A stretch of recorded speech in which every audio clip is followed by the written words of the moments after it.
Kabanong, kilalanin niyo na lang po ko sa pangalang Roman. Kilala ang pamilya namin bilang isa sa pinakamayamang angkan sa Negros noon. Wala pa man ako sa mundo, talagang gintong kutsara na ang ginagamit ng mga kamag-anak ko. Dahil sa nagpasalin-salin na ang yaman mula sa pinakaunang henerasyon hanggang sa amin, masarap ang buhay na tinatamasa namin ngayon. Hindi naman sa pagmamayabang, Kabanong, pero sa dami ng pera namin, minsan ay hindi ko na rin alam kung papaano gagastusin. Pangatlong anak ako sa aming tatlong magkakapatid. Puro kami lalaki. Dahil sa ako ang bunso, madalas na ako ang pinapabura ni Papa. Sa katunayan, pagkatapos ko ng college, hindi na nila ako pinagtrabaho. Kumbaga, pasarap na lang ako sa buhay. Nasa bahay lang palagi at kung minsan ay lalabas para lang gumala. Isang hapon, nabulabog ang kalooban namin nang makarinig ng mga sigaw sa labas. Boses yon ng babae. Nagpupumilit na makapasok sa mansyon. Bumaba ako. Nagkasabay kami ni Kuya Roland sa hagdanan. Ano bang ingay yun? Pambira, natutulog ako eh. Baka babae na naman siguro ni Papa. Pagbaba namin ng sala ay nasilip namin sa labas ang isang babae na pilit hinaharang ng mga gwardya namin. O di ba? Sabi ko sa iyo eh. Si Papa naman kasi ang daming babaeng kinakana eh.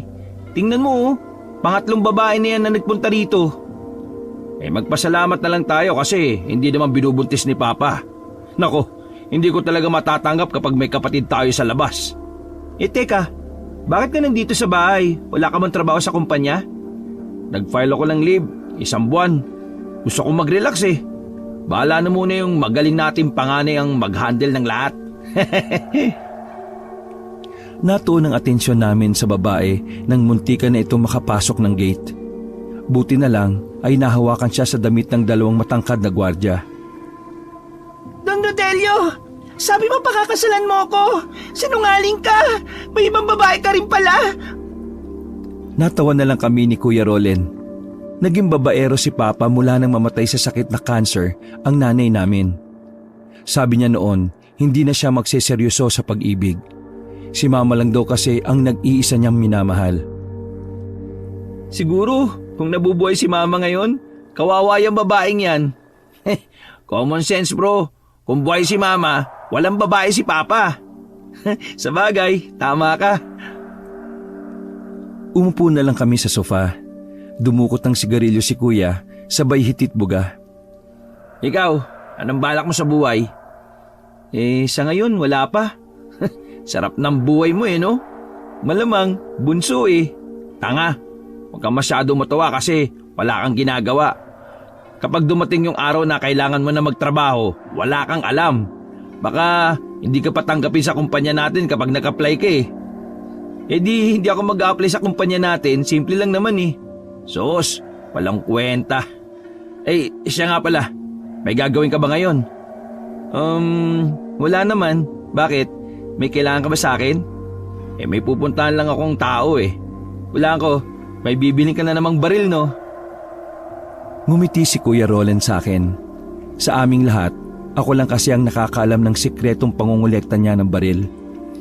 Hindi naman niya yung ginagamit. Sadyang gusto lang niya ng baril. Bata pa lang kami, hilig na niya ang mga baril eh. Oo, may nakausap ako. Galing pang Canada yung baril na yun eh. Eh baka maunahan pa ako kaya kukunin ko na. Eh kailan ka ba bubukod ng bahay para naitatago mo na ng maayos ang baril mo? Kapag sinabi mo kay Papa yung sikreto ko, eh tsaka ako bubukod. Bakit ko naman sasabihin? Eh gusto pa kitang i-blackmail no? Nagtawanan kaming pareho. Maya-maya ay lumabas na rin kami. Sumakay kami sa kulay puting sasakyan ni Kuya Roland. Hindi ko alam kung saan kami pupunta, pero ang sabi niya ay medyo malayo-layo. Dulo na yata ng bayan. Kaya natulog na lang muna ako sa backseat. Paggising ko, nakatigil na kami sa gilid ng daan. Napansin ko na walang gaanong dumadaan na sasakyan doon. Parang liblib. Nakita ko si Kuya Roland sa labas. May kausap siyang lalaki na nakasandal sa isa pang sasakyan. Nagkaabutan sila ng bayad at ng baril. Pagkatapos nun, agad na rin bumalik ng sasakyan si kuya. Dala na niya ang mahabang baril na nakalagay sa mahaba ring case. Oh, gising ka na pala. Eto na yung baril oh. Dito ka na sa tabi ko ilalagay ito ha. Ang haba naman yan. Goods naman, di ba? Oo naman. Parang siraulo nga lang yung binilan ko eh. May binibenta pa siyang isang baril. Parang baril ng Kastila na lumang-luma na. Pangpatay daw ng aswang. Sandali akong natameme nang marinig ang sinabi niya. Eh ano naman ang gagawin ko sa baril na yun, di ba? Isa pa, hindi naman ako naniniwalang may aswang eh. Parang tanga. Namimilit eh. Ngayon lang rin ako nakarinig na may baril palang pamatay ng aswang. Eh ako din naman. Pero modus lang yan. Kagawa-gawa sila ng kwento para makapabili ka. Ibahin nila ako, no? Alam ko kung anong baril lang mas may kwenta. Eh mali mo, sa kinilalagyan natin ngayon may aswang. Gusto mong subukan ko sa iyo yung baril para manahimik ka? Bugnutin mo naman, biro lang eh. Pinandar na rin ni Kuya Rolen ang sasakyan. Mag-alas 9 na nang makarating kami sa mansyon. Naabutan namin nag-uusap si Papa at Kuya Ranidel. Oh, nandyan na pala kayo. Maupo kayo at may sasabihin ako sa inyo. Kung tungkol sa trabaho, pasensya na pa. Pero ako nakalib ng 1 buwan eh. Maupo muna kayo. Wala itong kinalaman sa trabaho. Ito ay may kinalaman sa pamilya natin. Umupo na rin si Kuya Rolen at nagdikwatro pa ito. Tahimik naman si Kuya Ranidel at kalmadong-kalmado lang ang mukha. Makinig kayong mabuti sa akin.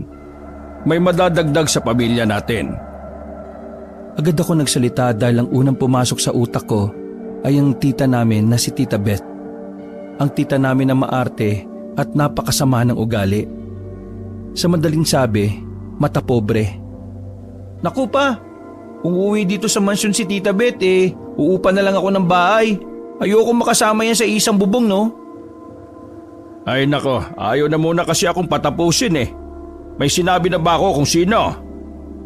Ito si Ramon. Wala nang silbi sa pamilyang to, bastos pa. Hayaan mong matapos magsalita si Papa bago ka magsalita. Wala ka talagang manners. Napayako na lang ako sa sobrang hiya. Katulad nga ng sinabi ko, may madadagdag sa atin. 7 taong gulang na batang lalaki. Nagkatinginan kami ni Kuya Rolen. Anak ko rin siya. Ibig sabihin, may anak ka sa labas? 1 taon matapos mawala ang mama ninyo, nakilala ko si Liza. Isang mabuting babae. Nagkamabutihan kami. Kalaunan, naging nobya ko siya. Tumagal kami ng halos 4 na buwan. Bigla na lang niya akong iniwan. Hindi ko alam na buntis pala siya nang hindi na siya nagpakita sa akin. Matagal ko na siyang pinapahanap. Tapos kanina lang, nahanap siya ng mga tao ko. Nagkausap kami at inamin ni Lisa na may anak nga kami. 7 taong gulang na batang lalaki. Kamukhang kamukha ko nung bata pa ako. Hindi natanggap ni Kuya Rolen ang mga sinabi ni Papa. Padabog itong tumayo. At gusto mong patirahin siya rito kasama namin? Hindi ko matatanggap yan pa. Pasensya ka na pero hindi ako makakapayag na makasama ang bunga ng kasalanan ninyo ng babaeng yun. Hindi siya bunga ng kasalanan. Bunga siya ng pagmamahala namin ni Lisa. Ay, pagmamahal? 1 taon pa lang na namatay si Mama? May bago ka na kaagad? At nagkaanak pa talaga kayo? Rolen, umupo ka. Matuto kang gumalang. Isa ka pa eh. Panganay ka pero wala kang pakialam sa pamilya natin. Paano mo nagagawang tanggapin ng ganon? Tingin mo may mangyayari kahit magalit ako? Wala. Tapos na. Nangyari na. Tama na, Rolen. Umupo ka. Ikalma mo ang sarili mo.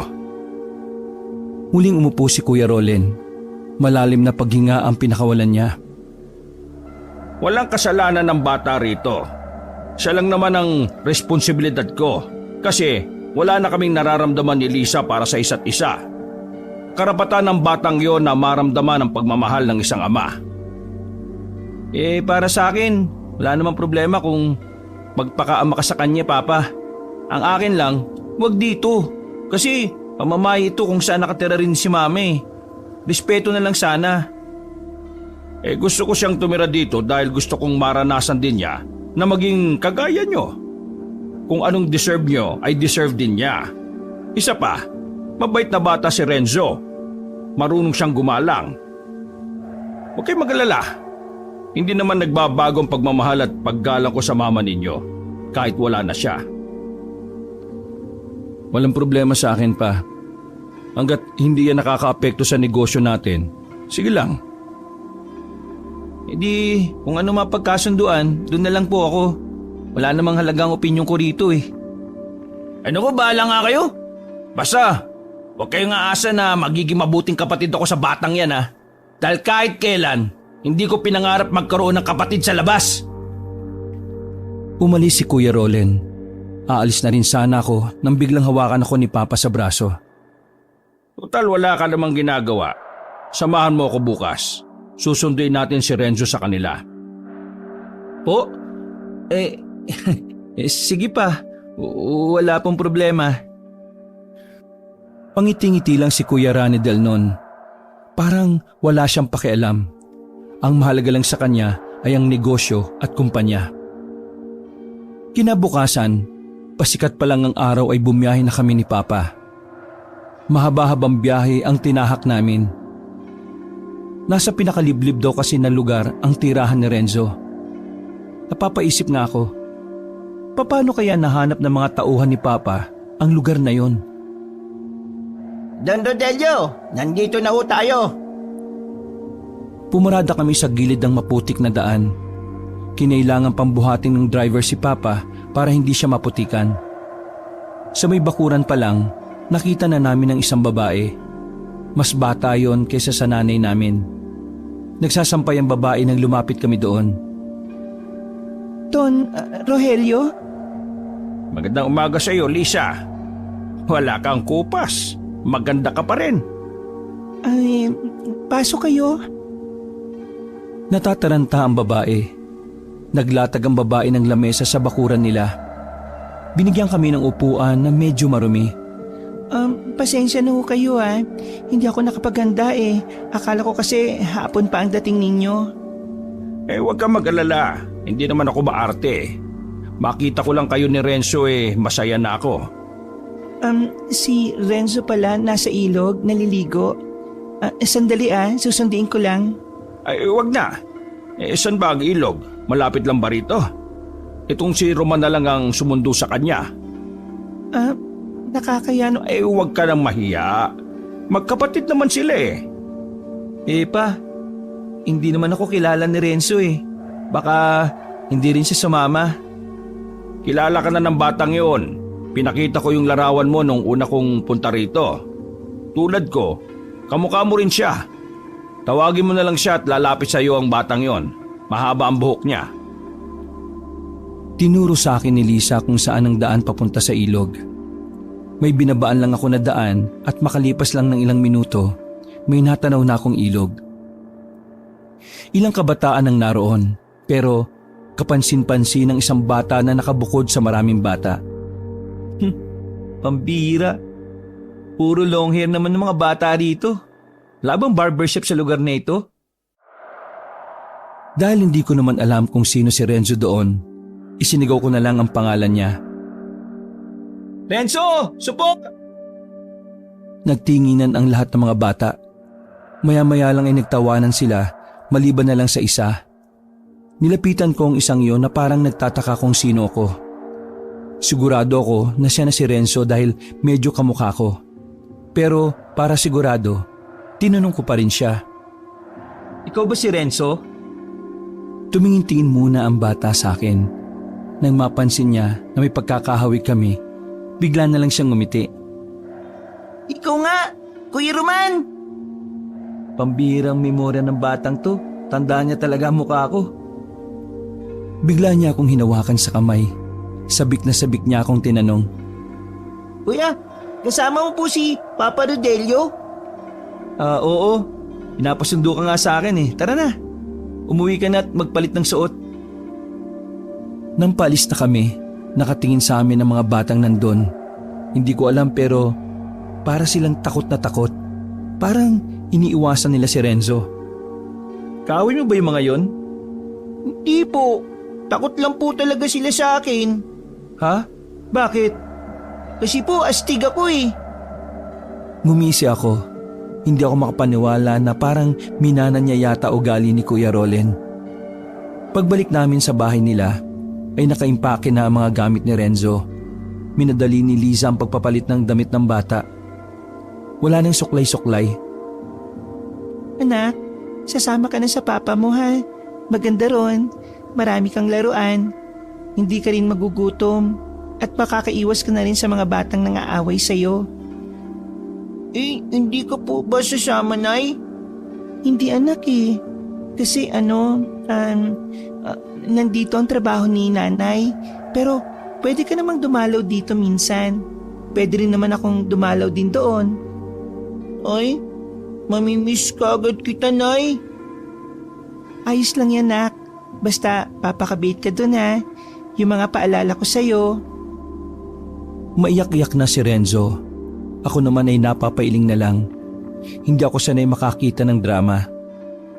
Tahimik lang siya habang nasa biyahe na kami. Sa mga sandaling yon, normal na bata ang tingin ko sa kanya. Hindi ko alam na sa pagtira niya sa mansyon ay marami palang mangyayaring kababalaghan. Visit! Sino pumatay sa mga kuneho ko? Sino? Umaga nun, galit na galit si Kuya Rolen galing sa kabila naming bahay kung saan naroon ang mga alaga naming hayop. Napatigil sa pag-uusap sandali si Papa at Kuya Ranidel at kami naman ni Renzo ay sandaling napasilip sa kanila habang nandun naman kami sa dining area. Ay, Rolen, ibaba mo nga yung boses mo. Eh sinong hindi sisigaw? Pinatay ang mga alaga akong kuneho. Ulo na lang natira eh. Kahit patingnan nyo. Pinuntahan namin nila Papa ang kabilang bahay. Naabutan namin ang mga kuneho na talagang ulo na lang ang natira. Puro dugo na ang kulungan. Now tell me, sino magre-relax sa ganyan? Eh kabibili ko lang sa mga yan nung nakarang araw eh, tapos ganyan? Bago ka magmaktol na parang bata dyan, imbestigahan mo na lang. Walang magagawa yung init ng ulo mo eh, pati kami iniistorbo mo. Eh huwag kang makialam dito, hindi kita kinakausap. Mag-focus ka na lang sa negosyo natin kasi mukha kang pera. Tama naman si Ranidel eh. Ipapaimbestiga natin to. Baka mamaya hindi natin alam eh, may nakapasok na palang siraulo dito. Malaman ko lang kung sino gumawa niyan. Pupugutan ko rin ang ulo. Padabog na umalis si Kuya Rolen. Kahit si Papa ay kinabahan din sa huli niyang sinabi. Iba kasi talaga magalit si Kuya Rolen. Talagang kaya niyang pumatay ng tao kapag sinagad ang pasensya niya. Naiwan kami ni Renzo sa mga alaga naming hayop. Napansin ko na tahimik lang siya habang pinagmamasdan ng mga hayop doon. Uy, kaya ikaw huwag kang makikilam sa mga gamit ni Kuya Rolen. Tandaan mo, galit sa'yo yun. Una pa lang, ayaw niya sa anak sa labas eh. Nakakatakot siya. Pero mas nakakatakot ako pag ako nagalit. Ha? Anong pinagsasabi mo? Eh kasi nga maangas ako eh. Baliw din pala itong batang to. Tara na nga, tuturuan pa kitang magbase. Nung araw na yon ay may mga dumating pang kakilala nila Papa na pulis sa bahay. Inimbestigahan ang nangyari sa mga kuneho. Pero ang sabi nila, mabangis na hayop daw na gaya ng baboy ramo ang dumali. May mga nakita daw kasi ang mga pulis na baka sa mga kalmot sa mga kulungan. Pero duda doon si Kuya Rolen. Sigurado ba kayo? Mabangis na hayop? Tapos natanggal yung mga kandado ng kulungan? Maingay sa bahay ng mga sandaling yon. Hanggang sa sumapit ang gabi. Hindi pa rin matahimik ang kalooban ni Kuya Rolen. Kulang na lang magwala siya. Dakong 9:00 ng gabi, hinatid ko na rin si Renzo sa kwarto niya. Maaga akong natulog noon. Binuksan ko ang bintana kaya sarap na sarap ang tulog ko. Kaso, bandang 3:00 ng madaling araw, Naramdaman ko na lang na parang may asong umaangil sa labas. Papikit-pikit mata pa ako nang bumangon ako. Dumungo ako sa bintana, pero biglang nawala ang tunog ng pag-angil. Akala ko nung una nananaginip lang ako. Kaya naman bumalik na lang ulit ako sa higaan. Pero wala pang ilang minuto, narinig ko ang tila nagkakagulong mga alagang hayop namin sa kabilang bahay. Malapit lang kasi yun sa mansyon. Idagdag pa na sobrang tahimik kaya dinig na dinig ko talaga. Ano ba? Nagmamadali kong kinuha ang jacket na nakasabit sa pintuan.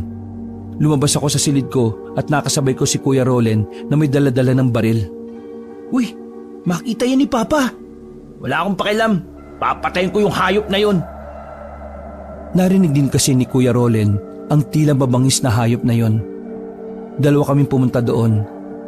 Naabutan naming patay na ang alagang manok ni Papa na isa. Yung pinakamalakas na manok pa talaga ang dinali. Leeg, ulo, paa na lang ang natira. Talagang sinimot. Ha? Anong klaseng hayop kaya yung gumawa nito? Parang gutom na gutom ah. Wisit talaga. Diyan ka lang ah. Saan ka pupunta? Tutumbukin ko tong direksyon na to. Baka nandito pa yung hayop na yon. Uy, baliw ka ba? Gubat na yan, baka matuklaw ka ng ahas. Hindi na niya ako pinakinggan, Kabanong. Tumakbo siya patungo doon. Bumalik na lang din ako sa mansyon. Gigisingin ko sana si Papa pero nagising siya sa malakas na putok ng baril na umalingaw-ngaw. Ano yon? Bakit may nagbabarilan? Si Kuya Ranidal din ay napabangon at nakita-kita kami sa sala. Pa, si Kuya Rolen kasi, hinanap dun sa kabilang bahay yung hayop na pumatay sa kuneho. Ngayon, manok mo naman ang pinatay. Ano? Pinuntahan naming tatlo ang mga alagang hayop namin. Napamura na lang si Papa sa kanyang nakita. Pero mas nagulat kami nang makita namin si Kuya Rolen na duguan na ang braso ng makabalik. Pa, hindi hayop yun. Agad naming dinala si Kuya Rolen sa sala. Tinawag ko naman ang personal nurse namin na malapit lang din sa mansyon nakatira. Nalagyan naman ng first aid ang sugat ni Kuya Rolen. Hindi naman sobrang lalim. Kalmot lang daw yon. Kalmado na siya nung mga sandaling yon. Kaya nakapagkwento na rin siya kung ano ang nangyari. Malakas ang inaala ko. Hindi hayop yon. Naramdaman ko yung kamay niya sa braso ko eh. Maliit lang yung kamay. Magaspang. Parang bata. Pero mabangis. Sinasabi mo ba kuya na aswang yung umatake sa'yo? Nagsalubong ang kilay niya. Aliw ka ba? Alam mong hindi ako naniniwala sa aswang eh. Isabi mo parang bata, tapos kinalmot ka, mabangis, di aswang yun. Aswang lang naman ang may ganong katangian eh. Mukhang tao pero halimaw. Ikaw ba, Rolen? Hindi ka ba nagdodroga? Ikaw yata nagdodroga eh. Iusin mo tanong mo ah, baka bariling kita dyan eh. Sus, nangungulekta ka pala ng baril? Gusto mo, pahuli kita? Habang nag-uusap-usap kami noon ay tahimik lang si Papa. Nakatingin sa ibaba at parang malalim ang iniisip. Parang may pangamba sa mukha niya. Nakakapagtaka na hindi man lang siya nag-alala kay Kuya Rolen. Pagtingin ko naman sa hagdanan, nakita ko na nakasilip doon si Renzo. Pero agad din naman siyang umalis nang makitang nakatingin ako. Tumayo ko at pinuntahan ko si Renzo. Isasarado na sana niya ang pinto pero naabutan ko siya. Renzo, bakit po? Bakit gising ka pa? Narinig ko po kasi yung putok ng baril kanina eh. Kala ko po nag-aaway kayo. Wala yun. Matulog ka na at bukas ng hapon pupunta tayo sa mama mo. Po? Talaga po? Oo, sige na matulog ka na. Kulit mo. Ako na mismo ang nagsarado ng pinto. Ay, nako. Batang to talaga oh. Kinabukasan, tinanggal na sa trabaho ang dalawang gwardya namin. Nagalit si Kuya Rolen kasi wala man lang silang nararamdaman sa gabi. Ayun pala, mga tulog. Inilipat namin ang alaga naming hayop sa farm. Pinagawa ng pansamantalang kulungan doon. Kampante na si Papa na hindi na magagalaw ng kung anumang nilalang ang mga alaga namin doon. Sa farm kasi ay may mga tao kaming nakatira din doon. Habang nag-uusap-usap kami sa sala, biglang pumasok si Renzo. Umiiyak at tumakbo paakyat sa taas. Oh, ano nangyari doon? Sige pa, maupo ka lang. Ako nang bahala kay Renzo. Sige, pasikaso na lang yung kapatid mo. Baka may nakaaway na naman ng batang yan sa labas. Ay nako, patahimikin mo nga yan. Bubusalan ko yung anak mo na yan sa labas eh. Pagpunta ko sa kwarto ni Renzo, naabutan ko siyang kamot ng kamot sa katawan. Dahil sa kaputian niya, kitang-kita ang kanyang pamumula. Uy, anong nangyayari sa'yo? May allergy ka ba? Nagsaklob lang ng kumot ang bata. Ayaw niya magpahawak sa akin. Kaya naman bumaba ulit ako at si Papa na ang pinasikaso ko.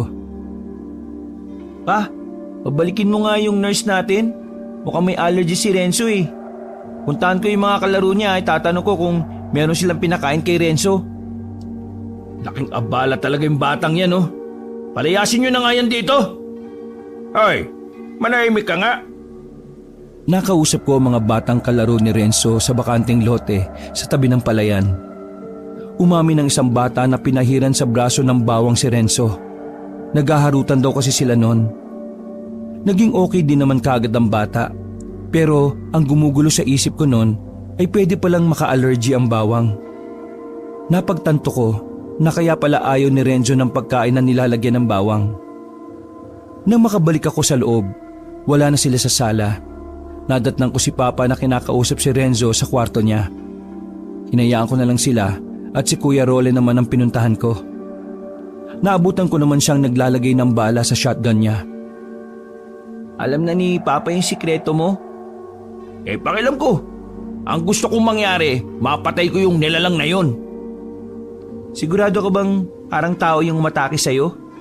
Oo nga, paulit-ulit ka. Aswang yung kuya eh. Ang kulit mo. Hindi nga ako. Kahit hindi ka naniniwala, malaking chance na aswang yun. Try mo magbasa-basa ng article tungkol doon. Tumayo si Kuya Role na tumarap sa akin. Tumitig siya sa akin ng seryoso. Patunayan mo sa akin na totoong aswang, saka ako maniniwala. Oo na, pero yung baril mo, nakatutok sa akin no? Pagdating ng hapon, naihanda ko na rin si Renzo. Dala na rin namin ang mga pasulubong niya para sa nanay niya. Uy, bilis! Sakay na! Ako ang magmamaneho ng mga sandaling yon. Umalis kasi sila Papa, kaya wala ang driver namin. Pasensya ka na kung hapon na tayo makakaalis ha. Akala ko kasi makakauwi si Papa ng maaga kaya hinintay ko. Hindi pala. Pero huwag ka mag-alala. Kapag hindi na busy si Papa, magkakabanding din kayo. Kuya, bakit mabait ka sa akin? Si Rolin, galit sa akin. Si Kuya Ranedel, walang pakialam. Bakit ikaw mabait? Sa totoo lang, na-realize ko na wala ka namang kasalanan sa lahat eh. Kaya bakit ako magiging malupit sa'yo? Anak ka rin naman ni Papa, kapatid kita, di ba? Ang bait mo naman. Sus, huwag ka nang magdrama dyan. May unan at maayos na kumot ba sa inyo? Naisip ko kasi na kinabukasan na lang tayo umuwi para mahabang oras ang meron kayo ng mama mo. Meron naman po, kaso amoy alikabok yun eh. Langya, ayos na yun. Pinandar ko na rin ang sasakyan. Nakatulog na si Renzo sa sobrang haba ng biyahe. Dakong 6:00 na ng gabi nang makarating kami sa lugar nila. Lumubog pa ang gulong ng sasakyan namin dahil sa sobrang putik. Umuulan din kasi noong mga sandaling yon. Halika, kakargay na kita. Ilang metro na lang naman eh, lakarin na natin. Hinayaan ko na lang ang sasakyan doon. Nagsaklob kami ng jacket ko. Pagdating namin sa bahay nila, ay biglang mas lumakas ang ulan. Sumilip ako sa loob ng bahay pero walang tao. Wala si Aling Lisa. Oh, nasa kaya ang nanay mo? Baka po dumiskarte lang. O sige, hintayin na lang natin dito. Maayos naman ang loob ng bahay nila kahit nayari lang sa kawayan. Malinis ang lapag at talagang mukhang regular na naglilinis ang nanay ni Renzo. Halos kalahating oras na ang nakakalipas pero wala pa rin si Aling Liza. Naiinip na ako noon, lalo na't naiwan ko pa lahat ng mga dala namin sa sasakyan. Hindi rin naman ako makalabas dahil sobrang lakas na ng ulan. Renzo, umaalis ba talaga ng ganitong oras ang nanay mo? Minsan lang po. Kung mamaya wala pa ang nanay mo, kukunin ko na yung pagkain doon sa sasakyan na. May payong ba kayo rito? Naku, wala po eh. Ay, yun lang. Akala ko noon ay hindi ko na makukuha ang dala naming pagkain. Buti na lang ay medyo tumila na ang ulan. Tinanggal ko ang sapatos ko at nanghiram ako ng tsinelas. Tumakbo ako papunta sa sasakyan. Kakalapit ko pa lang ng sasakyan nang biglang may narinig akong boses. Paglingon ko, isang lalaki na nasa edad 50 hanggang 60 ang naroon. Nakapayong siya ng malaki. Ano pong kailangan nyo? Sino ka? Taga saan ka? Sino muna kayo? Galing ka doon? Kilala mo si Lisa at ang anak niyang si Renzo? Kilala ko sila. Bakit to? Gaano mo sila kakilala? Teka, bakit po ba kayo tanong ng tanong? Kilala niyo po ba sila? Kilalang kilala. Sige ho, may kukunin pa ho ako. Hindi mo sila kilala. Ho? Kung ako sa'yo, ilayo mo ang sarili mo sa kanila. Hindi ko ho kayo maintindihan eh. Sila ay mga... Roman? Napalingon kami sa likuran nang marinig ko ang boses na yon. Aling Lisa, nandiyan ka na pala. Kanina pa kami dumating ni Renzo eh. Miss ka na daw niya kaya ito, dumalo kami. Malas lang kasi umulan eh. Teka, kilala mo ba si tatay? Kilala ka daw niya eh, pati si Renzo. Seryoso lang ang tingin ni Lisa sa matanda. Pero matanda ay parang takot na takot. Kahit madulas-dulas ay nagmamadali siyang umalis. Anong nangyari dun? Huwag mong pansinin yun. Yung mga tao kasi dito ignorante. Kapag nakakita ng mayayaman, kung ano-ano na lang ang ginagawang kwento para magpapansin. Tara na sa bahay. Tinulungan ako ni Liza na magbuhat ng mga pagkain. Tuwang-tuwa si Renzo na makita na sila ng kanyang ina. Pero maya-maya lang, nawala ang ngiti ko nung meron akong naamoy. Hindi naman siya mabaho. Para lang siyang malansa na hindi ko maintindihan kung saan ang gagaling. Hindi ko na lang sinabi pero naamoy ko yon kay Liza. Sa isip-isip ko, tindera ba siya ng isda? Pero hindi malabo. Sabi kasi ni Papa, kahit kailan na hindi naging tindera si Liza. Labandera ang trabaho niya dati. Aling Lisa, dito pala kami magpapalipas ng gabi. Bukas na lang kami uuwi kasi gabi na rin eh. Dito ka matutulog? Nagkatingin na mag-ina. Para silang nag-uusap gamit lang ang kanilang mga mata. Ayos lang ho ba? Huwag ka maglala. Sasahig ako. Doon kayo sa papag. Wala naman problema, Kuya Roman. Gusto kita makasama matulog. Tumango-tango na lang si Liza bilang pagsang-ayon. Pagkatapos namin kumain, 1 oras lang ay humiga na rin ang mag-ina sa papag. Ako naman ay naglatag ng abanikong banig sa sahig. Hindi ko magawang makatulog noon. Bukod sa namamahay ako, nilalamig din ako. Hindi ko na alam kung anong oras noon, pero palagay ko, 3 oras na akong mulat. Madaling araw na noon nang maramdaman kong bumangon si Liza at Renzo. Nagkunwari lang akong tulog. Akala ko sasamahan lang ni Liza si Renzo na magbanyo. Pero kita ko sa ibang direksyon sila naglakad. Saan pupunta yung dalawang yun? Bumangon ako kabanong. Sinuot ko kaagad ang tsinelas sa gilid. Palima kong sumunod sa kanila. Nakarating na kami sa kagubatan. Gagi, gubat na to eh. Anong gagawin nila dito? Medyo iba na ang hinala ko noon, Kabanong. Palagay ko, may kakaibang aktibidad ang mag-ina. At baka yun ang kinatatakutan sa kanila ng mga taga roon. Tumigil ako nang biglang nawala sa paningin ko ang mag-ina. Hindi ko na sila nagawa pang sundan. Kaya naman, bumalik na lang din ako sa bahay nila. Humiga na lang ako at kung ano-ano na naman ang naiisip ko. Parang gusto ko nang umalis noon, Kabanong. Saka lang ako nakaramdam ng pagkailang at kaunting takot nung mag-isa na lang ako doon. Halos 1 oras din yata ako naghintay. Ilang sandali, naramdaman kong pumasok na sila ng bahay. Nagtulog-tulugan lang ako noon. Salamat, Nay. Hindi pa rin po nagbabagong lasa ng kambing. Sa narinig kong yon ay nagtayuan ang balahibo ko. Hindi ko alam kung bakit, pero parang may kakaiba sa kung papaano yun sinabi ni Renzo. Matulog ka na. Baka marinig ka ni Roman. Tulog naman po si Kuya Roman eh. Nakabaluktot lang ako noon at hindi ako gumagalaw. Hindi ko na namalaya na umaga na pala. Nagmadali na akong makaalis sa kanila. Sa sasakyan ko na pinag-almusal si Renzo. Sinabi ko na lang na baka mahirapan kaming mag-angat ng gulong sa putikan kapag naabutan ulit kami ng ulan. Dumaan ng ilang araw. Nagbagong tingin ko kay Renzo. Pakiramdam ko talagang hindi lang siya normal na bata. Dumating na nga rin ako sa punto na iniisip kong siya ang pumatay sa mga kuneho at sa alagang manok ni Papa. Opo, Kabanong. Hinala ko sa kanya, isa siyang aswang. Ilang beses kong tinangkang sabihin kay Papa ang tungkol doon, pero nakokonsensya naman ako kasi nakikita ko na masaya siya sa batang si Renzo. Ilang araw na rin kasi silang nagbabanding.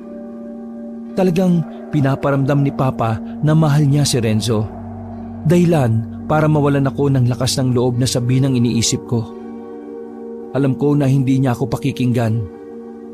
Hindi na kasi ako ang bunso, kaya hindi na ako ang papaboran. Oh, bakit hindi ka pa nagbibihis? Naabutan ako ni Kuya Ranedel sa dining area na mag-isang kumakain. Natamad ako eh.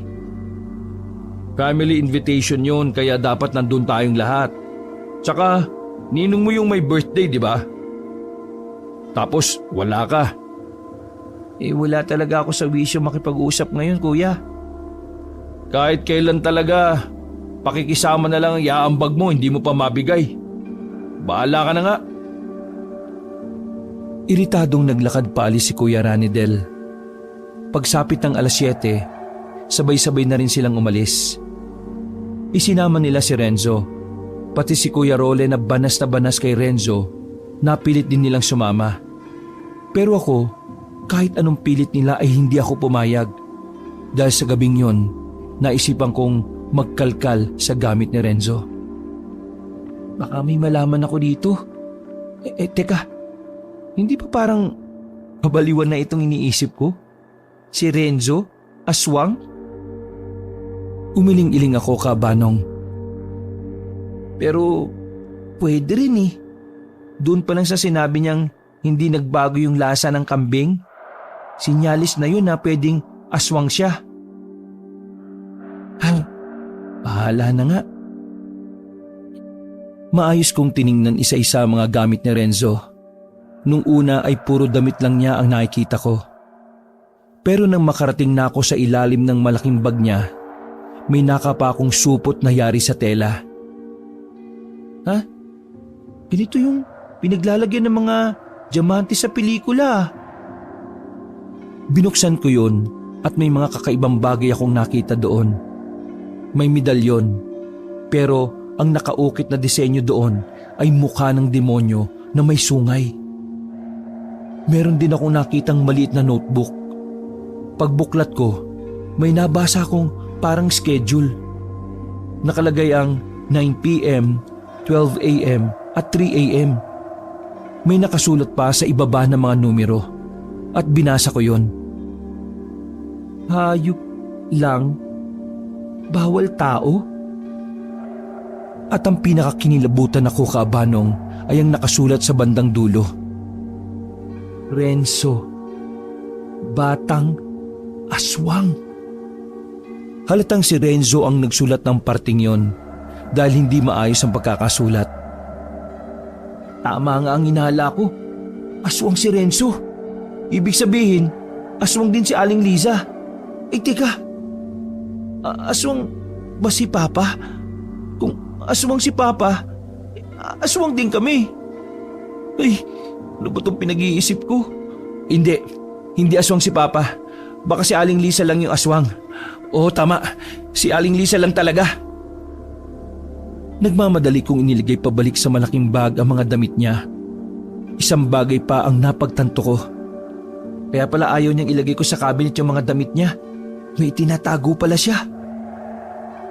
Pagkatapos kong ibalik ang damit niya ay aalis na sana ako. Pero biglang napadako ang tingin ko sa ilalim ng kama. Umupo ako at sumilip sa ilalim. Kinapaka pa ang ilalim ng kama hanggang sa meron akong makuhang damit. Nang hilahin at tingnan ko, may mga bahid yun ng dugo. Putik, ito siguro yung damit na ginamit niya nung pinagkakain niya yung kuneho. Ibinalik ko kagad ang damit sa ilalim ng kama. Litong-lito ako noon kabanong kung ano ang gagawin ko. Kapag kasi nalaman ni Kuya Role na si Renzo ang aswang na kumain ng kuneho niya, siguradong papatayin niya si Renzo.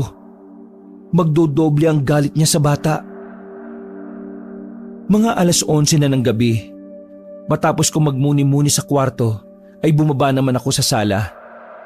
Uupo pa lang ako sa sofa nang dumating ang isa sa katiwala namin sa farm na si Mang Victor.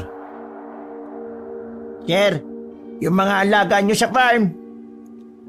Takot na takot ang mukha ni Mang Victor kaya alam ko na agad na may masamang nangyari. Malapit lang naman ang farm sa mansyon kaya tinakbo ko na lang. At pagdating ko nga roon, nakahandusay na ang mga manok na panabong. Yung ibang kambing at baboy, may mga kalmot lang. Tingin nyo sir, aswang kaya talaga ang gumagawa nito? Pakisabihan yung ibang tao ni Papa na lumibot sa area. Kahit na anong bakas ng salarin na makikita nila, sabihin kaagad nila sa akin. Bilis na! Kumilos agad si Mang Victor. Sandali naman akong nag-inspeksyon sa kulungan ng mga hayop. Nakakita ko ng isang ribon na kulay itim. Naalala ko na sila Papa ay may ribon palang nakalagay sa leeg. Kasama yon sa formal nilang suot. Dahil medyo maliit lang ang ribon na nakita ko, naisip ko kagad na kay Renzo yon. Ibig sabihin lang nun, bumalik si Renzo. Hindi nila pwedeng makita ang ribon na ito dito. Hindi ko alam kung bakit itinago ko pa ang ribon na yon. Basta pakiramdam ko, kailangan ko munang malaman ang dahilan kung bakit yon ginagawa ni Renzo. Bumalik ako sa mansyon. Sakto na tumawag si Papa sa telepono at agad ko rin namang nasagot. Si Renzo daw nawawala sa party. Nagkunwari na lang ako na nagulat. Pagbaba ko sa sala ay sinalubong ako ni Mang Victor. Sir, wala pong nakita yung mga tao. Mukhang nakalis ka agad ng mabilis yung aswang sir. Hindi pa natatapos ang pinuntahang party nila Papa ay umuwi na kagad sila. Bad trip naman si Kuya Roland kay Renzo. Lahat kasi nang nasa party ay nag-alala. Sandali pang naantala ang kasiyahan nila. Tumulong ako sa paghahanap kay Renzo. Isa lang ang naiisip kong lugar kung saan siya maaaring magpunta. At yun ay ang kanilang bahay.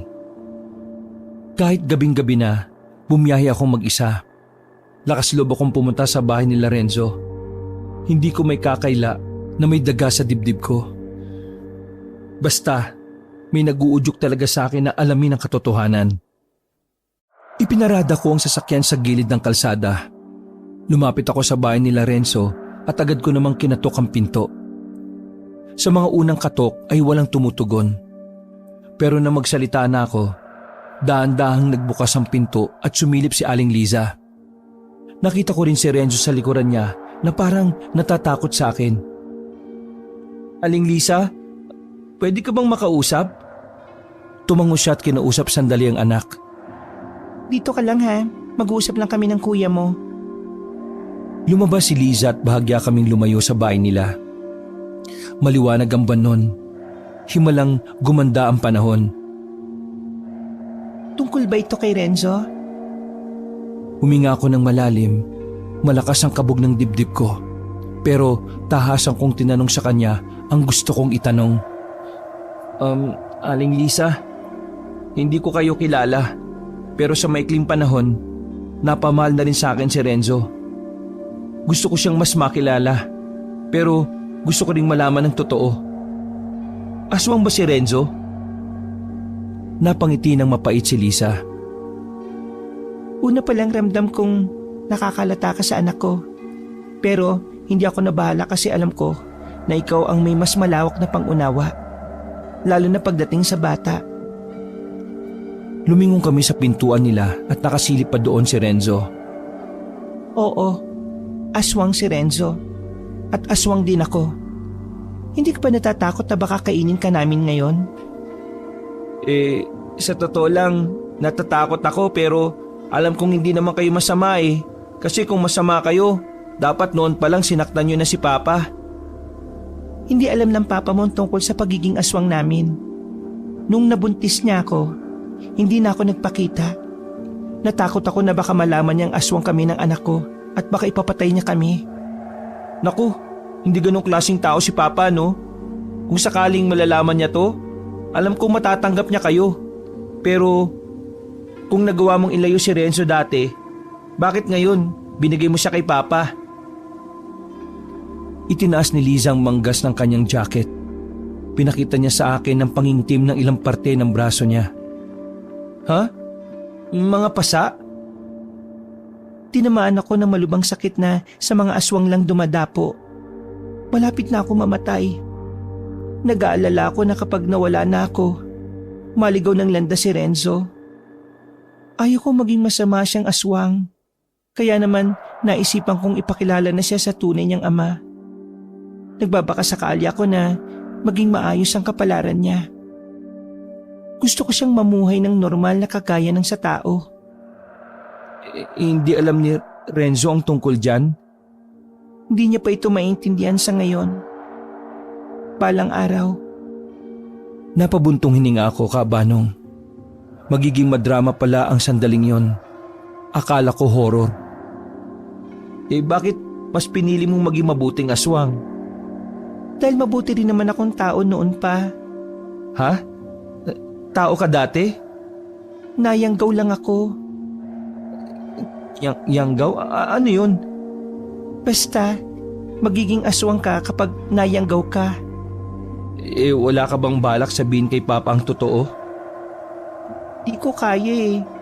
Hayaan ko na lang na siya mismo ang makaalam. Roman, ikaw lang ang nakakaintindi sa kalagayan namin. Gusto ko sanang humingi ng pabor kung pwede. Sana, kapag wala na ako, gabayan mo ang anak ko. Sandali akong hindi nakapagsalita. Tiningnan ko muna si Renzo na hanggang sa puntong yon ay nakasilip pa rin sa pinto.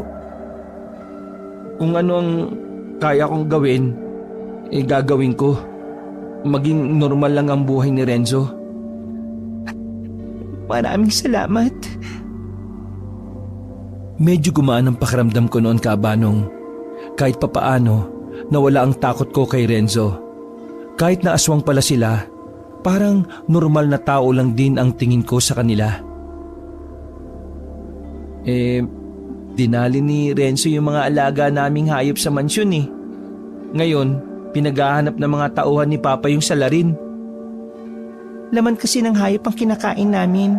Pero dahil bata pa si Renzo, hindi niya pa kayang kontrolin ang sarili niya. Kung ano makita niya, pag gutom siya, kakainin niya.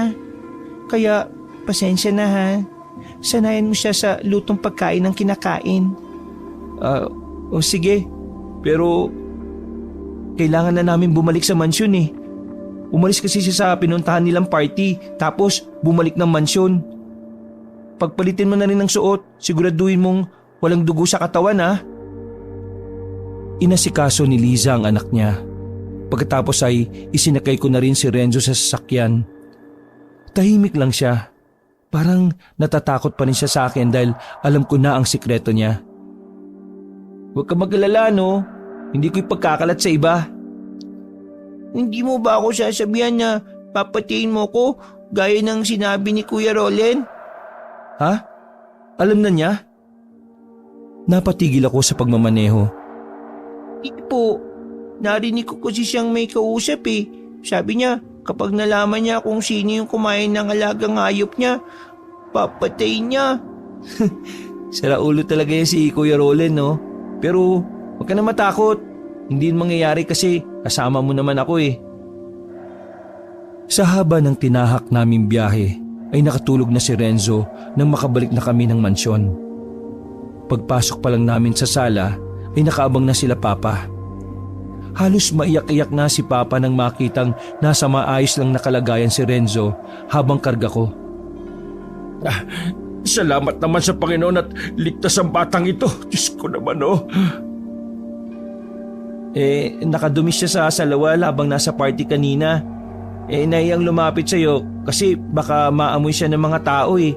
Kaya ayun, umalis siya, naganap ng mapag-uugasan. Pero sabi niya, sinakay siya ng tricycle driver. Naawa sa kanya kaya binigyan siya ng malinis na damit.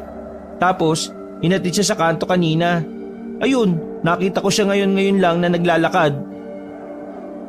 Gawa-gawa ko lang lahat ng dahilan na yon, Kaabanong. Pero naniwala naman kagad si Papa. Ilang taon na ba yan? Bakit tumatay pa sa salawal? Ikaw nga tumahay pa sa short ng 11 years old ka eh. Yan ang gusto mo? Oo, tama na yan mga kuya. Magpahinga na lang tayo no. Pagod kayong lahat kakaisip, alam ko yun. O sige, ako na munang bahala rito kay Renzo. Pa, magpahinga na lang po muna din kayo. Wow! Ano ka, yaya? Napapamahal ka na yata sa batang yan ah. Hindi ko na sila pinansin. Hinatid ko na lang si Renzo sa kwarto niya. Kinabukasan, maaga pa lang ay marami ng pinalutong pagkain si Papa. Wala namang okasyon pero halos mapuno na ang lamesang mahaba. Papikit-pikit mata pa akong lumapit kay Papa at nagtanong, Pa, anong meron? Birthday mo ba? Wala lang. Gusto ko lang magdiwang kasi nandito na ulit si Renzo. Pa, siya nga po pala. Nasabi na ba sa inyo ni Mang Victor yung nangyari sa mga... Hayaan mo na yon.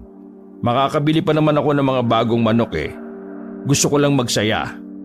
Ayaw ko muna mag-isip ng aswang-aswang na yan. Pero sandali lang, iihi lang ako. Nakapagtataka ang saya ni Papa noon. Hindi ako makapaniwala na ayos lang sa kanya na nalaga sa mga pambato niyang manok. Samantalang, dati, noong bata kami, pinaluluhod niya pa kami sa munggo kasi napakain ko ng watusi yung isa niyang manok. Mamahalin ng mga manok yun ah. Ayos lang talaga sa kanya. Seryoso? Kaming tatlo lang ni Papa at Renzo ang nasa bahay noon. Wala ang dalawa kong kuya. Sabay-sabay kaming kumain. Nagtaka nga ako noon kung bakit parang matatabang ang ulam. Parang wala ring halong bawang. Kinagabihan, bigla na lang kaming niyaya ni Papa na lumabas. Dadalhin daw kasi namin si Renzo sa plaza. Hindi ko nga alam kung bakit pati si Kuya Ranedel ay sasama. Samantalang napaka-busy noon sa negosyo. Si Kuya Roland din, pinilit ni Papa. Bakit kasama pa ako eh? Magpaplasa lang naman kayo. Yang tiyanak na yan na lang isama nyo. Bakit kasama pa kami? Sige na naman, Roland.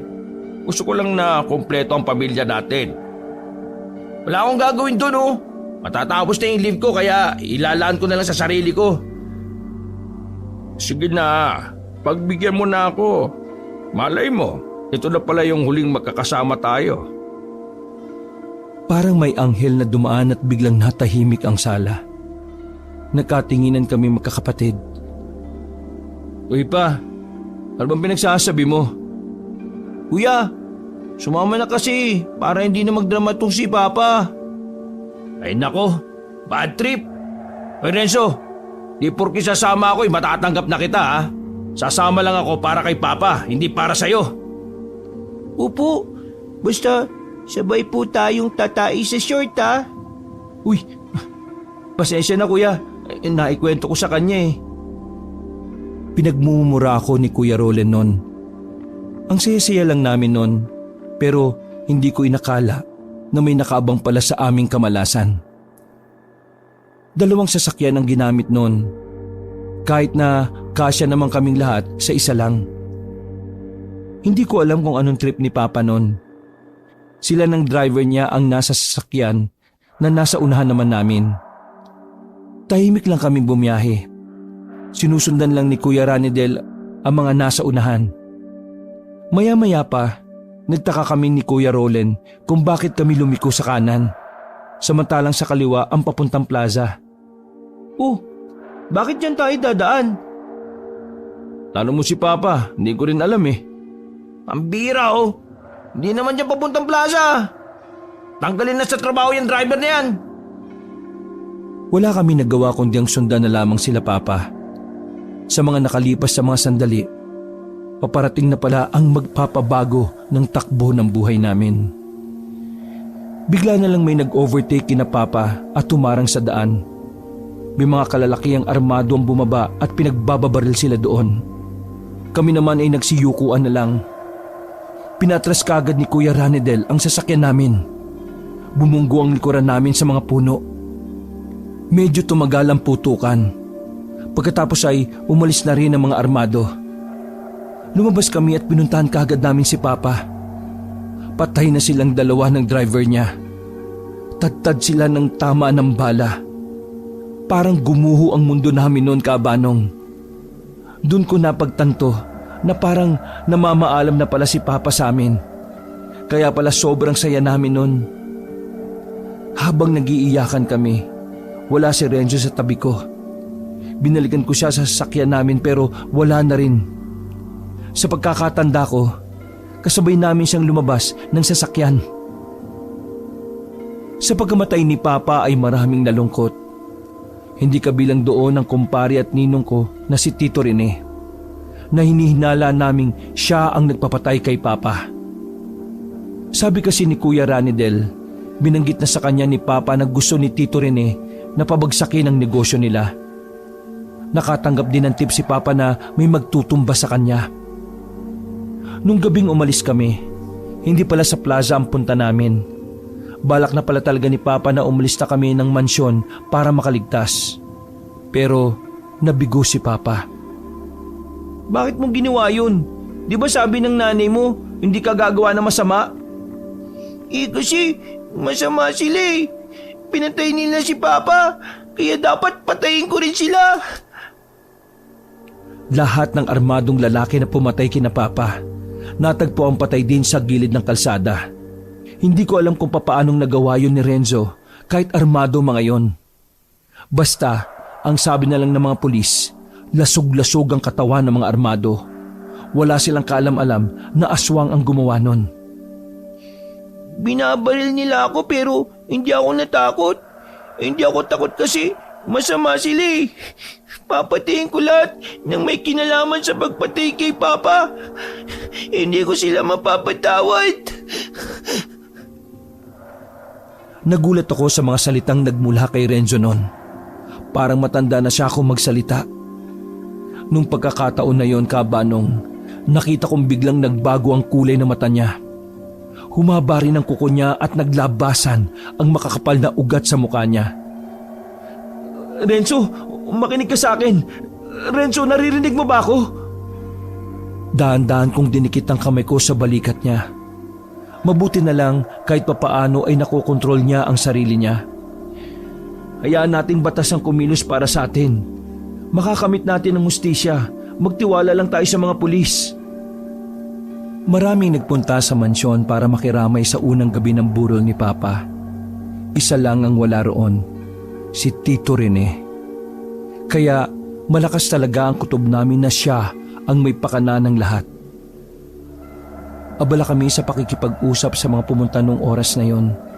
Pero kada oras, binabalik-balikan ko si Renzo. Mula kasi nang makita kong itsura niya kapag aswang, nababahala ko na baka anumang oras, hindi na niya makontrol ang galit niya. Anong balita? Nilapitan ko si Kuya matapos siyang kausapin ng mga pulis. Wala silang makitang lead na pwede magturo na si Tito Rene may pakana ng lahat eh. Pero ginagawa na rin nila ang lahat. I-update nila tayo kada oras. Ganun ba?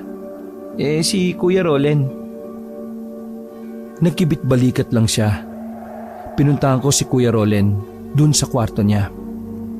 Naabutan ko siyang nilalagyan ng bala ang lahat ng baril niya. Anong gagawin mo? Hindi ko na ito gagamitin sa aswang na pumatay ng mga kuneho ko. Ang gusto ko ngayon, gamitin ito kay Rene.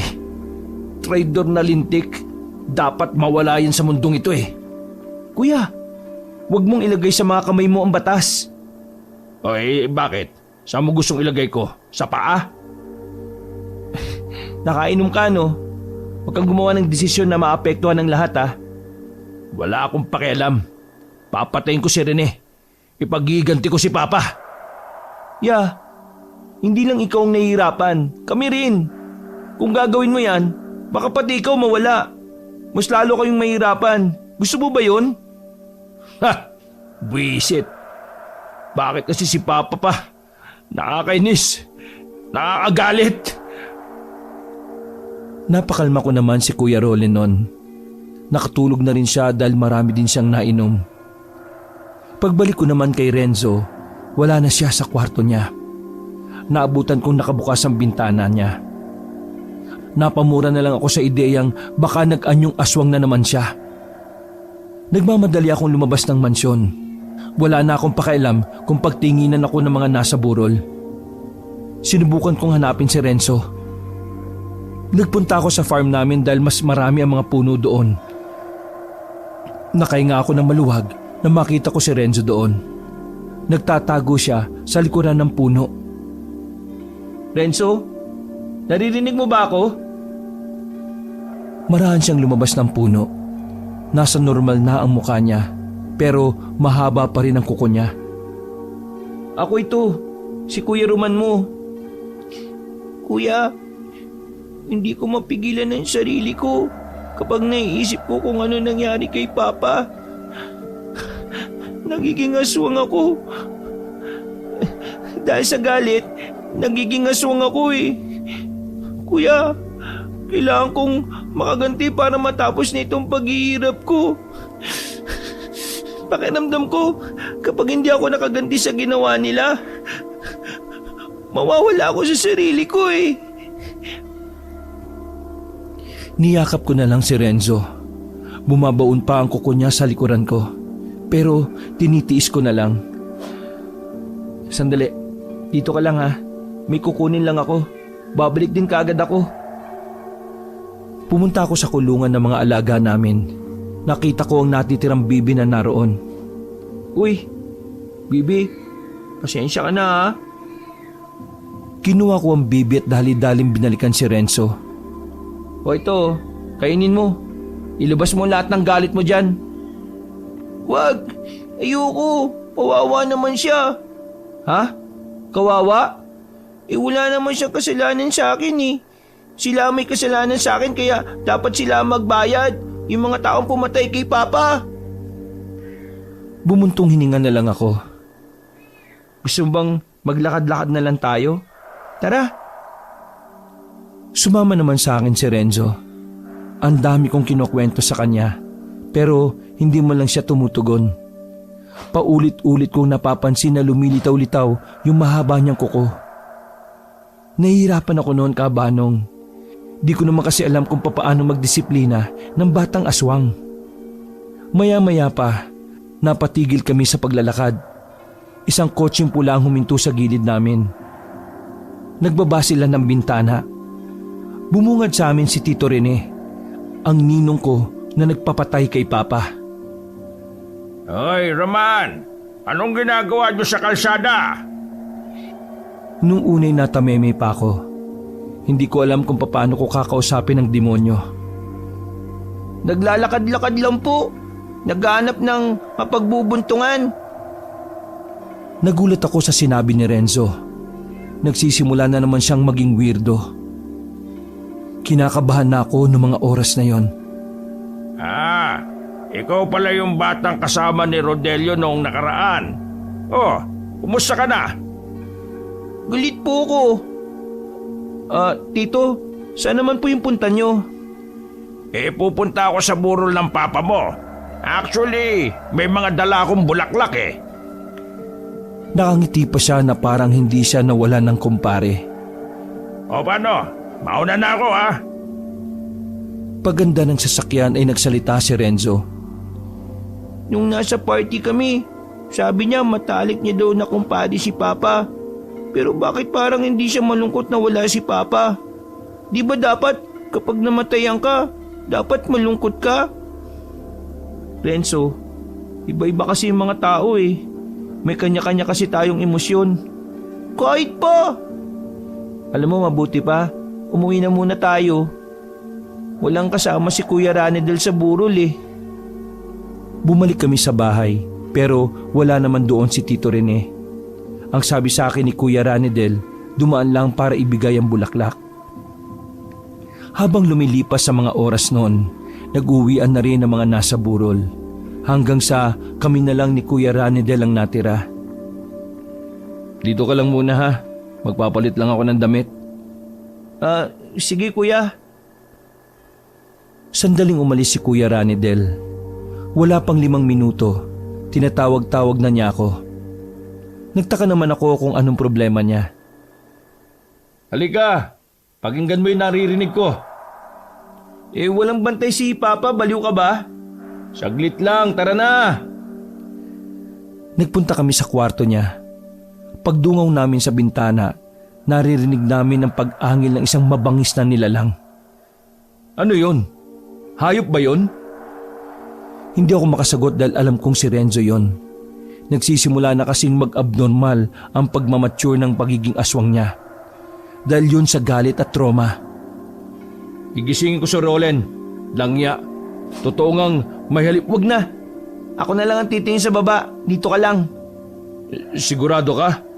Bida-bida ka na naman eh. Sigurado ako kuya. Huwag ka mag-alala. Walang mangyayaring masama sa akin. Nagmadali akong magpunta sa gilid ng mansyon. Naririnig ko pa rin ang pag-angil nun. Dahan-dahan akong naglakad. Hanggang sa nakita ko na nga sa gilid ng mga drum si Renzo. Kinakain na niya yung bibi na kanina lang ay binalik ko sa kulungan. Marahas ang pagkain niya. Kahit nasa harapan na niya ako, ay parang hindi niya ako nararamdaman o nakikita. Kahit nangingilo ko sa nakikita ko, hindi ako umalis doon kabanong. Hinihintay ko siyang makabalik sa katinuan. Renzo, naririnig mo ba ako? Dahan-dahan siyang lumingon sa akin.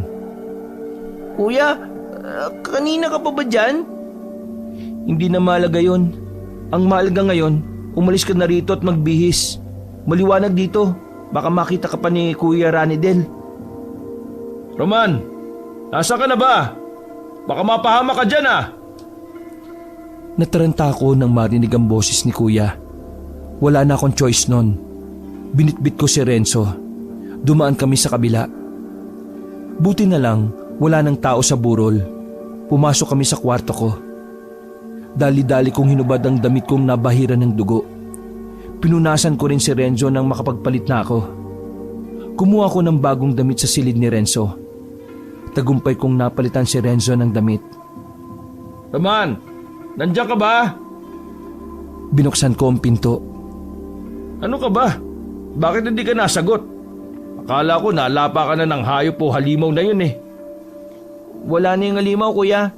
Nakita ko parang lumundag papunta sa kabila eh. Buti naman. Pagkatapos ng libing ni Papa magpapatawag ako ng expert para malaman kung anong creature yon ha. Kailangan pa ba yun? Malamang. Safety natin ang usapin dito. Nakita mo naman ang nangyari sa mga alaga natin, di ba?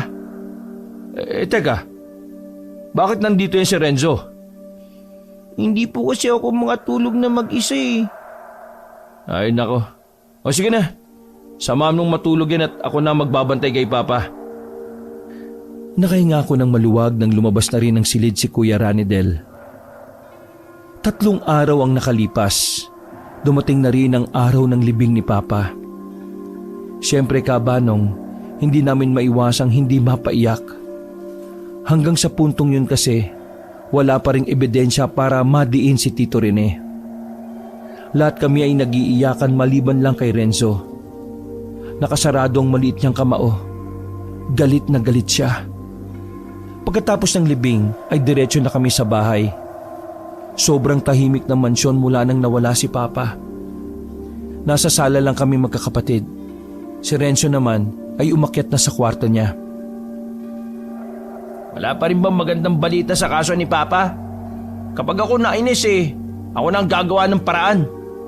Oh, ikalma mo nga yung utak mong sabog. Akala mo ikakatuwa ni Papa yung iniisip mo?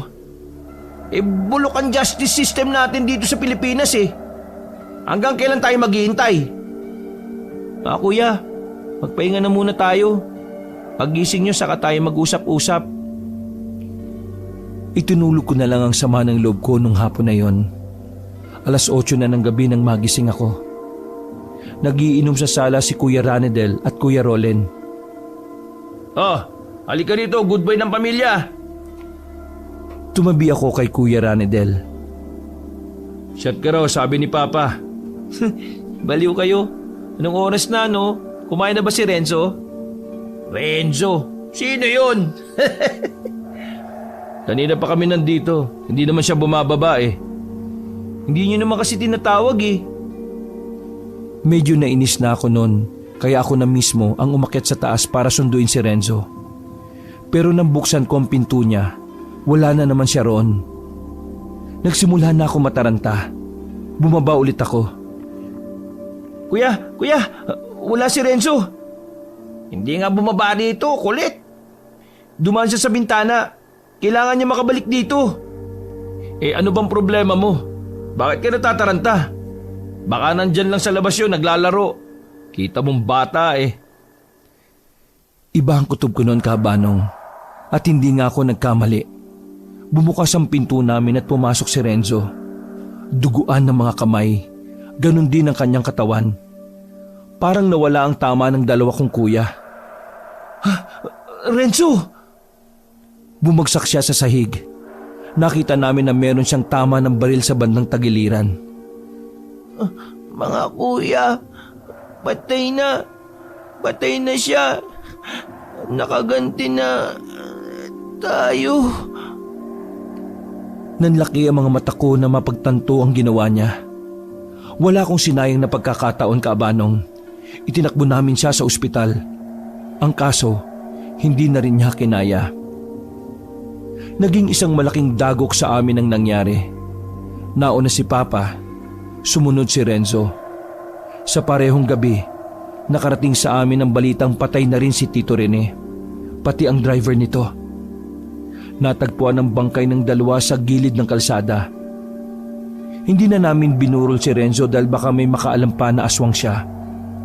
Hindi rin kami napagbintangan sa nangyari dahil akala nila away business lang ang nangyari katulad kay Papa. 1 buwan ang nakalipas. Dinalaw namin ang magkatabing puntod ni Papa, ni Renzo at ang ina niyang si Liza. Nung dumalaw kasi ako sa kanila, naabutan kong ilang araw na palang patay si Aling Liza. Nilalangaw na, kaya isinabay ko na sa paglibing kay Renzo. Di ba magagalit si Mama? 4 silang magkakatabi sa puntod na yan? Hindi naman siguro. Bawal namang mag-away sa langit, di ba? Pa, Renzo, patawad Wala akong nagawa Huwag mong sisihin ang sarili mo. Ang itago ang pagkakakilanlan ni Renzo ay sapat na.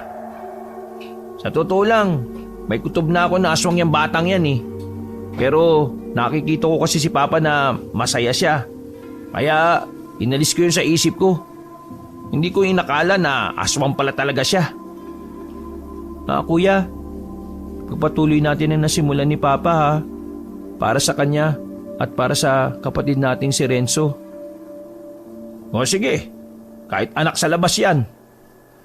Next time kapag may dadaling kang aswang sa bahay ha, magsabi ka naman kagad para makapag-adjust naman kami. Nagtawanan na lang kaming tatlo nun. Masakit man ang nangyari sa amin pero kailangan namin magsimula ulit ng panibagong buhay. Dahil alam namin na yun din ang gusto ni na Papa at ni Renzo. Wakas,